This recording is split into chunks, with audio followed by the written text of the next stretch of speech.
Hello everyone, welcome on YouTube channel Biology Village, and guys we are going to discuss few multiple choice question regarding the opium poppy, जिसे बोलते हैं हिंदी में अफीम या बोल सकते हैं हीरोइन या स्मैक।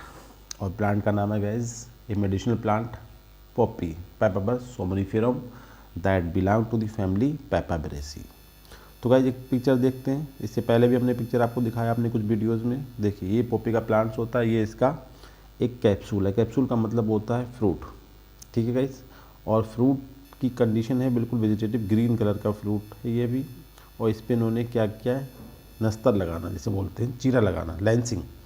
और उसके बाद सेकेंड स्टेप में यू सेइंग दैट कि ये जो है एक वर्कर कलेक्ट कर रहा है इस लैटेक्स को या इस मटेरियल को जो सेमी लिक्विड फॉर्म में इसे कलेक्ट कर रहा है। ये होता है गाइज अफीम, जिसे हम बोलते हैं ओपियम। प्लांट का नाम पेपाबर सोमनिफेरम जैसा कि आप देख रहे हैं स्क्रीन पे, और फैमिली पेपाबरेसी। कॉमनली इसे हम ओपियम या पॉपी बोलते हैं। अब उसके बाद हम स्टार्ट करते हैं गाइज क्वेश्चन नंबर 1 से विदाउट एनी डिले, दैट कि word most important single source of tannin. तो guys tannin also a source of, अगर आपसे बोला जाए टैनिन भी पॉलीफिनॉल्स, जैसे आपने देखा था पॉलीफिनॉल्स, फ्लेविनॉइड्स, ये सब टैनिन्स होते हैं। टैनिन्स अपने आप में एक ग्रुप है जो कि एंटीऑक्सीडेंट टाइप का वर्क करता है। और जैसे टी में बताया था, टी उसके बैड ऑर्डर के लिए, बैड स्मेल के लिए और रिस्पॉन्सिबल है। तो कह रहा है कि most important single source of tannin, जो हम कॉमर्शियल लेवल पर टैनिन कलेक्ट करते हैं फ्रॉम द फॉरेस्ट एरिया, या किस प्लांट से करते हैं उसके बारे में हमें यहाँ पे बात करना है। तो इसमें कुछ प्लांट के नाम है, जैसे क्यूर ब्रेचो, एक हार्डवुड होती है, दूसरा सीसम, तीसरा mango and D all of the above. तो गाइस टैनिन का एक सिंगल सोर्स की अगर हम बात करें तो इसका जो सोर्स है वो है क्यूर ब्रेचियो, जो कि एक साउथ अमेरिकन प्लांट है, specially grow in the Argentina and Chile जैसी जगह पे ग्रो करता है। और इसकी फैमिली भी वही फैमिली होती है जो आम की होती है, मैंगो की, एनाकार्डेसी का मेंबर होता है ये। और very good plant for the producing tannins. और टैनिन्स का गाइस इस्तेमाल होता है बहुत ही डिफरेंट कॉमर्शियल लेवल पे, इसकी एप्लीकेशंस हैं। क्वेश्चन नंबर हम सेकंड में बात करते हैं, in which are the following chemical is not a participate during the extraction of the opium. देखिए पूरा ये केमिकल पॉइंट है कि कौन सा केमिकल नीचे दिए गए 4 केमिकल या 5 केमिकल्स में पार्टिसिपेंट नहीं है during the extraction of the opium. जब हम ओपियम मतलब ओपियम गम जो हम निकालते हैं लैटेक्स से, उससे जो अल्कलॉइड का एक्सट्रैक्शन होता है, तो कौन सा केमिकल काम में आता है, कौन सा काम में नहीं आता है। Out of 5 the mention in the question, एक केमिकल ऐसा है जो काम में नहीं आता, उसे हमें डिटेक्ट करना है out of this 5 question points. तो पहला देखते हैं aqueous solution of slagged lime. Slagged lime gas जिसे बोलते हैं कैल्शियम हाइड्रोक्साइड, इसका इस्तेमाल होता है। अमोनियम क्लोराइड का भी इस्तेमाल होता है, एसिटिक एनहाइड्रेट का इस्तेमाल होता है, सोडियम कार्बोनेट का भी इस्तेमाल होता है। बट ये H2SO4 जिसे हम बोलते हैं अम्लराज या हाइड्रोसल्फ्यूरिक एसिड, इसका इस्तेमाल during the extraction of opium नहीं करते हैं। तो करेक्ट आंसर यहाँ पे होता है ई।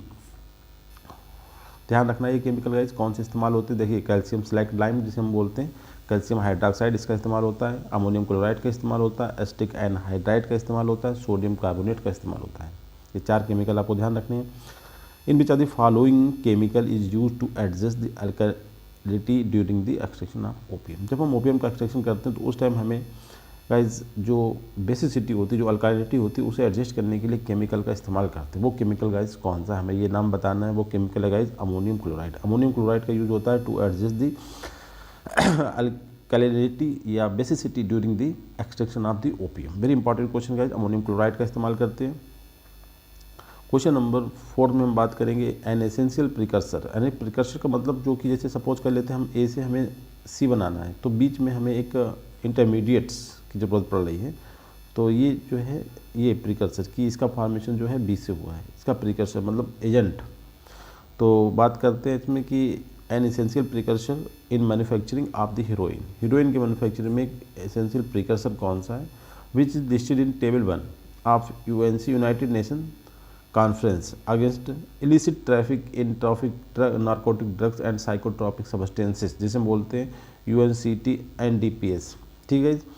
तो यूनाइटेड नेशन की जो illicit traffic in narcotics drug and psychotropic substance को रोकने की जो एक पूरी मूवमेंट है, उसकी लिस्ट 1 में कौन सा केमिकल जो है लिस्टेड है। And today it's essential is not an economic preposition. और कोई भी कंट्री आज उसे इकोनॉमिक प्रपोजिशन, इकोनॉमिक बेनिफिट के लिए प्रिपेयर नहीं कर रही है। तो हीरोइन का इंटरमीडिएट कौन है जो टेबल 1 में जो है लिस्टेड है और उसका जो ट्रेड है इंटरनेशनल लेवल पे कम्प्लीटली बैन है?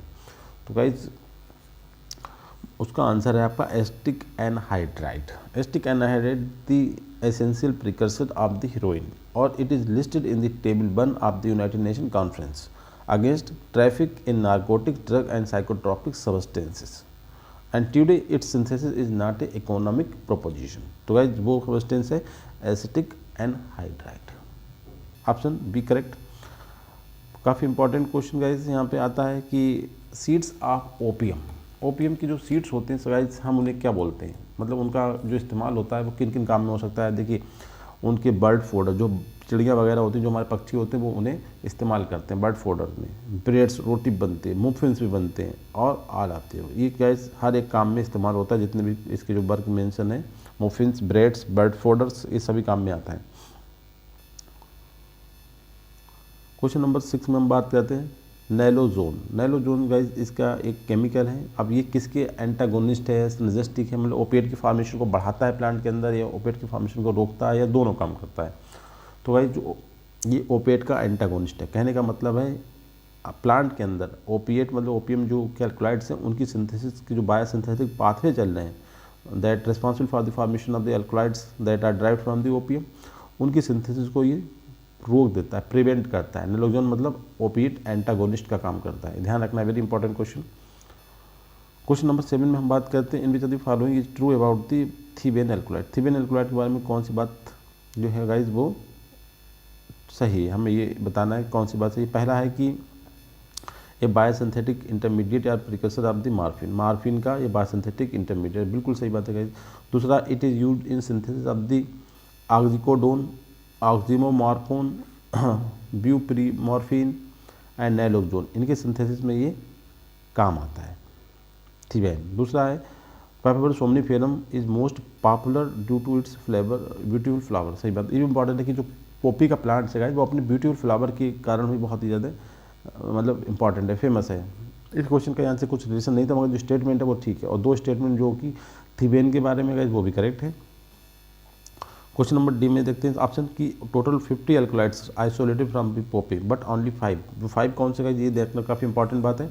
ये morphine, codeine, noscapine are antitussive directly use in मतलब थेरेपी, एंटीट्यूसिव मतलब खांसी को रोकने वाले होते हैं एंड आल ऑफ दी मतलब टोटल तो 50 एल्कलॉइड्स हमें पोपी से मिल रहे हैं, बट उसमें से केवल 5 बहुत ज़्यादा इंपॉर्टेंट हैं, जिसमें आपके मार्फिन, कोडीन, नॉस्कापाइन आपने देखा होगा, थीवेन और रेटिकुलेन, इस तरीके से। तो ये जो भी स्टेटमेंट है सभी करेक्ट हैं यहाँ पे। क्वेश्चन नंबर 8 में हम बात करते हैं एनाल्जेसिक ड्रग इंक्लूड, मतलब जो दर्द वाली को रोकने की जो होती है ना, पेन किलर ड्रग्स जो होती हैं वो कौन कौन सी हैं जो कि इसी प्लांट से ड्राइव करते हैं। पहला है मॉर्फिन, आपको पता है बहुत इंपॉर्टेंट, मतलब दुनिया की सबसे strong painkiller analgesic drug है ये। उसके बाद ketamine, tri antidepressant and antiepileptics, all of the. Guys correct answer है आपका यहाँ पे आल ऑफ दी। आपने सुना था कि मार्फिन तो होगी, बस ध्यान रखें 2 और ड्रग्स मैंने आपको बता दिए, ketamine and tricyclic antidepressant and antiepileptics, ये भी आपकी एनाल्जेसिक ड्रग है, मतलब एंटी पेन किलर, ठीक है, पेन को किल करने वाली मतलब पेन किलर है ये। इसके बाद दूसरा क्वेश्चन भी इससे रिलेटेड है कि painkiller drugs are ketamine, morphine already आप देख चुके हैं, और थीवेन। थीवेन पेन किलर नहीं है, तो करेक्ट आंसर होगा आपका ए और बी, ठीक है, ये बहुत इंपॉर्टेंट है। पेन किलर है मार्फिन और कीटामाइन, थीवेन पेन किलर नहीं है। क्वेश्चन नंबर 10 में बात करते हैं जो इंजेक्शन होते हैं हीरोइन की, जो इंजेक्शन आपने देखा होगा मूवीज़ वगैरह में जो इंजेक्ट करते हैं बहुत ज़्यादा, जो इसमें किए होते हैं वो हीरोइन की जो इंजेक्शन लगाते हैं उसे बोलते हैं दी रस, ये ध्यान रखना है आपको। दी हार्स नहीं बोलते, दी पिकॉक नहीं बोलते, ऑल ऑफ दी एबव नहीं बोलते, बोलते हैं क्या गाइस, करेक्ट आंसर है दी रस। क्वेश्चन नंबर 11 में बात करते हैं गाइस स्मैक या ब्राउन शुगर जिसे हम बोलते हैं गाइस, या हीरोइन अफीम is obtain from the plant Papaver somniferum belong to family Papaveraceae. Very simple question guys, हमारे क्वेश्चन का पहला इससे होता है कि ब्राउन शुगर, स्मैक, अफीम, हीरोइन ये सब कहाँ से मिलते हैं, एक प्लांट जो बिलोंग करता है फैमिली पैपावरेसी को, एक डाइकॉट फैमिली है। क्वेश्चन नंबर 12 में हम बात करते हैं in which of the following is true about the heroin. Heroin के बारे में क्या बात है, देखिए पहले तो देने हीरोइन है क्या, हीरोइन अफीम से बनने वाला एक प्रोडक्ट है, ठीक है, जो उससे ज़्यादा खतरनाक, उससे ज़्यादा एडिक्टिव है। पहला है option, its determination in blood is difficult because of rapid hydrolysis to 6 mono acetyl morphine and slow conversion to the morphine.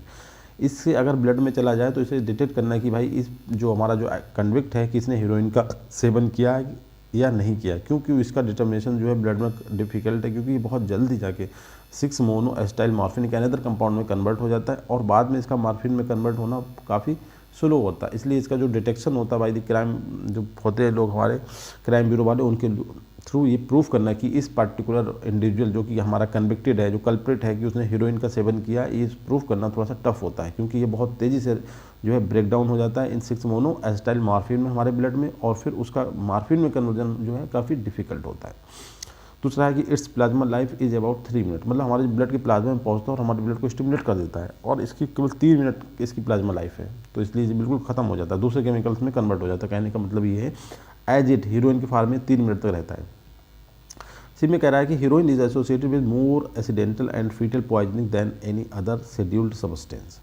Heroine कह रहा है जो एसोसिएटेड है मतलब and with more accidental and fatal poisoning, मतलब इसकी जो अचानक से मौत हो जाती है, इनके जो एडिक्ट होते हैं, या फिर इसकी जो पॉइजनिंग है बहुत ज़्यादा डेथफुल होती है, फैटल होती है किसी दूसरे शेड्यूल सब्सटेंस से, इस तरीके का कोई सब्सटेंस जैसे अफीम है, गांजा है, भांग है, चरस है, उसके कंपेयर में हीरोइन से डेथ का जो रेट है वो बहुत जल्दी हो जाता है, एक्सीडेंटल होता है, अचानक मर सकता है, ज़्यादा डोज चलेगी बॉडी में तो हो जाता है। बिल्कुल सही बात है गाइस, तो करेक्ट आंसर आपका डी।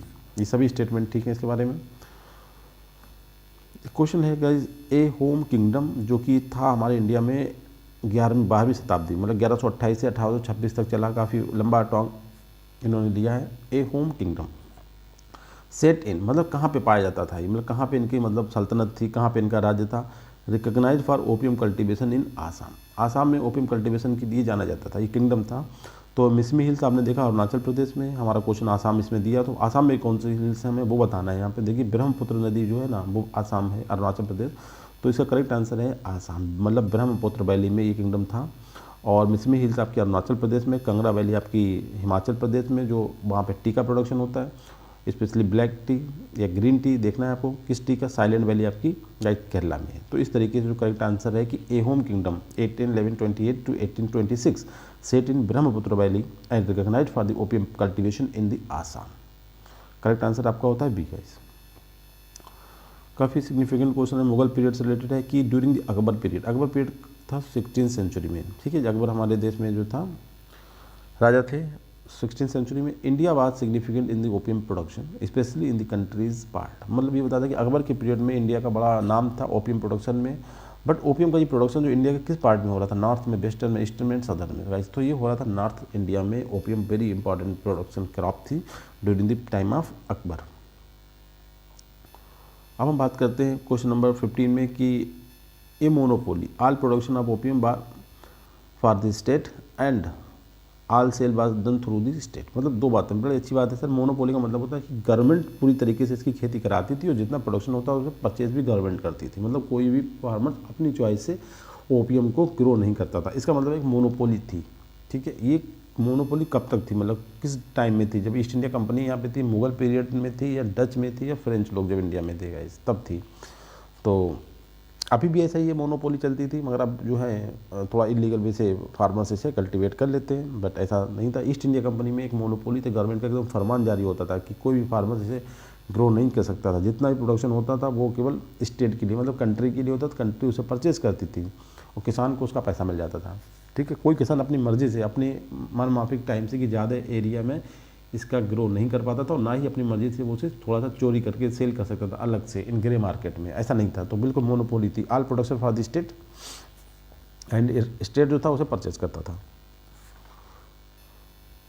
नेक्स्ट क्वेश्चन में बात करते हैं क्वेश्चन नंबर 16 में, in which of the following is called as a poor man craft. देखिए पुअर मैन की क्राफ्ट कहते हैं इसी को हम, जैसे क्या बोलते हैं हम ओपीएम में पोपियो कहते हैं, क्योंकि पुअर मैन की क्राफ्ट।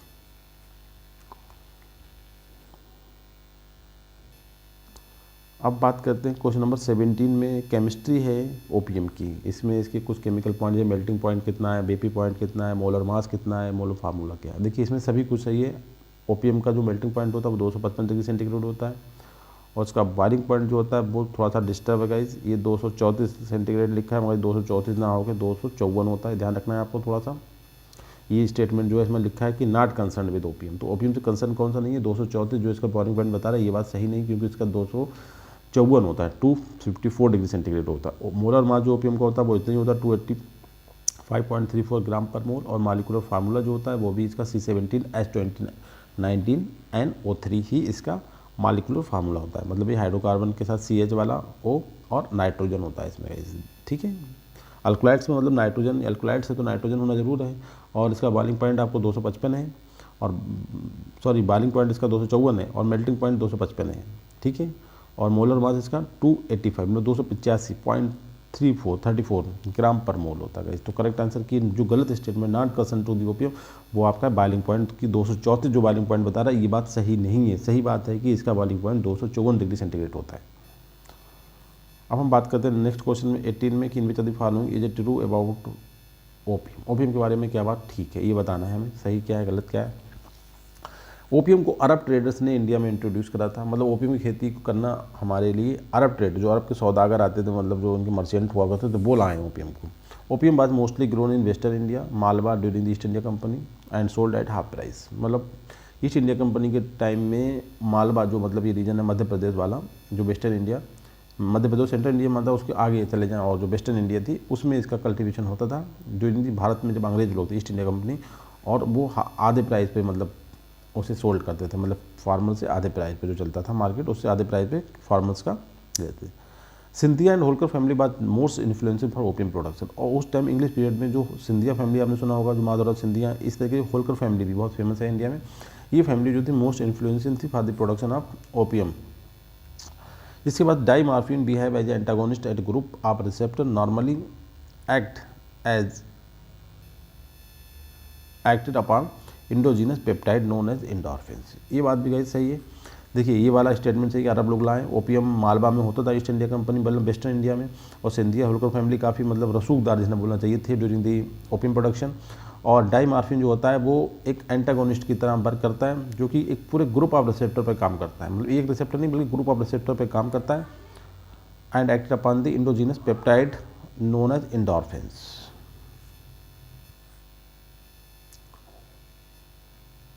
गाइस हम बात करते हैं 19 क्वेश्चन पे कि in which of the following is true about the opium. Opium के बारे में दूसरा स्टेटमेंट भी ओपीएम के बारे में, जैसे कि 18 क्वेश्चन था उस तरीके से 19 क्वेश्चन भी है कि in which of the following one is true about the opium. Princely state जो हुआ करते थे, जैसे मद्रास था उस टाइम का, मुंबई था, ये प्रिंसली स्टेट थे इंग्लिश पीरियड में। बात significant opium production during the East India company, ये बात बिल्कुल सही है कि प्रिंसली स्टेट में ओपीएम का कल्टिवेशन बहुत ज़्यादा होता है। अब इसका दूसरा ऑप्शन है guys, significant poppy cultivation fuel further instability insurgency and increase funding to terrorist group in Afghanistan. बहुत ही अच्छी बात बोली है थर्ड ऑप्शन में इन्होंने कि सिग्निफिकेंट पॉपियम कल्टीवेशन जो होता है वो कहाँ पे होता है, इंस्टेबिलिटी लाता है, इंसर्जेंसी लाता है, मतलब टेररिस्ट ग्रुप को मतलब फंडिंग करता है, इंक्रीज़ करता है उनकी फंडिंग इन अफगानिस्तान में, क्योंकि अफगानिस्तान एक बहुत ज़्यादा लेवल पे हाई लेवल पे प्रोडक्शन करने वाला कंट्री है ओपीएम का। इसके बाद most of the opium along with Ganga के साथ जो ओपीएम, गंगा की जो तलहटी में जो ओपीएम कल्टीवेशन होता था उसे हम बंगाल ओपीएम बोलते थे। देखना बड़ी इंपॉर्टेंट बात है कि गंगा का मेजर पार्ट कहाँ होता है, वेस्ट बंगाल में, उसे बंगाल ओपीएम बोलते थे। और the income from the poppy help Afghanistan and it improvise rural population to cope with its income and social changes. मतलब ओपीएम का कल्टीवेशन अफगानिस्तान में टेररिस्ट ग्रुप के लिए तो है, इसके अलावा इसकी जो रूरल पॉपुलेशन है उनके लिए भी मतलब बहुत बड़ा इनकम का सोर्स है, और इसीलिए वो अपने सोशल चैलेंजेस और उनकी इकोनॉमिक वेल्थ के लिए रिस्पॉन्सिबल है ओपीएम कल्टीवेशन। मतलब अफगानिस्तान में ओपीएम कल्टीवेशन का बहुत होता है। वहाँ की जो तालिबान ग्रुप हैं उनके लिए जो इनकम का मेन सोर्स भी मतलब ओपीएम है। दूसरा वहाँ के जो रूरल लोग हैं उनके लिए भी इनकम, पॉपी का जो इनकम मतलब कल्टीवेशन करना उनके मतलब एक इनकम का सोर्स है। इसके अलावा गंगा की जो तलहटी में जो ओपीएम करा जाता था इंग्लिश पीरियड में उसे हम बंगाल ओपीएम बोलते थे। और प्रिंसली स्टेट जैसे मद्रास था आपका, मुंबई था, कलकत्ता, इस तरीके के जो स्टेट थे ड्यूरिंग द इंग्लिश पीरियड, इनमें जो था ओपीएम कल्टीवेशन बहुत होता था under the governance of the East India company, मतलब ब्रिटिश रूल के गवर्नेंस में होता था। तो मगर ये सिग्निफिकेंट एरिया थे, जैसे आज हमारा राजस्थान, उत्तर प्रदेश और मध्य प्रदेश जो है सिग्निफिकेंट उस टाइम जो थे प्रिंसली स्टेट में जो ओपीएम का कल्टीवेशन गवर्नमेंट कराती थी, मतलब ईस्ट इंडिया कंपनी के अंडर में होता था।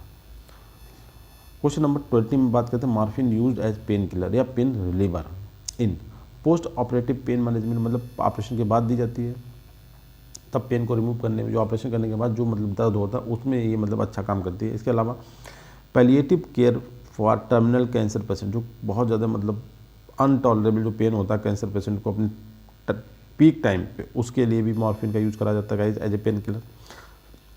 Treating accidental related trauma and chronic pain syndrome, जैसे अचानक कोई एक्सीडेंट होता है तो उस time medical facility at the time ना होती, उस समय भी मॉर्फिन का इंजेक्शन दे दिया जाता है जिससे कि उस पेशेंट को पेन किलर, जो पेन में राहत मिल जाए, रिलीवर होता है। तो इन तीनों प्लेसेस पे morphine is important painkiller guys. तो all of the above is correct hair.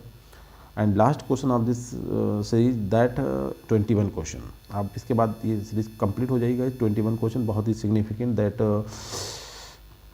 you understand much about the opium and opium trade and opium cultivation in India presently as well as English period में कैसे करके opium का cultivation होता था, कौन से area significant थे opium cultivation में।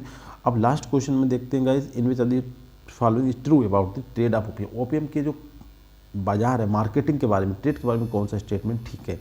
South Asia is home of 3 world largest source of illicit opium, Afghanistan, India and Pakistan. Guys बिल्कुल सही बात है कि जो साउथ एशिया हमारा है, इसमें जबकि इंडिया, पाकिस्तान और बांग्लादेश आते हैं, वो अफगानिस्तान, इंडिया और पाकिस्तान, बांग्लादेश का नाम नहीं है, ये काफ़ी बड़े सोर्स हैं ओपियम के। जो इलिसिट ओपियम मतलब जो कंट्रोल्ड ओपियम ग्रो करा जाता है, जो मतलब लीगल तरीके से करा जाता है, उसके बड़े सोर्स हैं, और वो तीनों कंट्री साउथ एशिया में आती हैं। इसका मतलब south Asia is the home of 3 of the world largest source of illicit opium.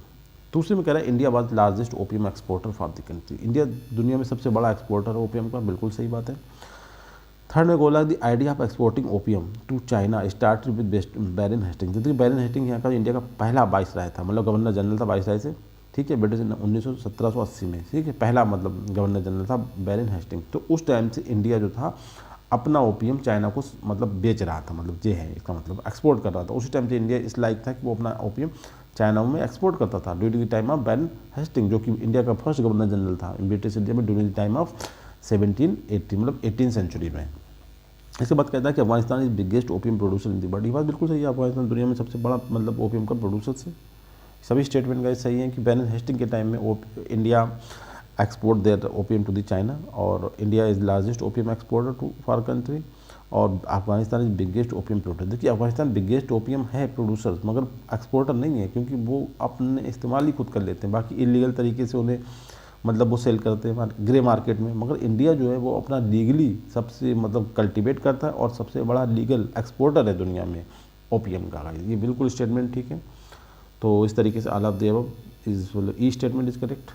Thank you very much guys.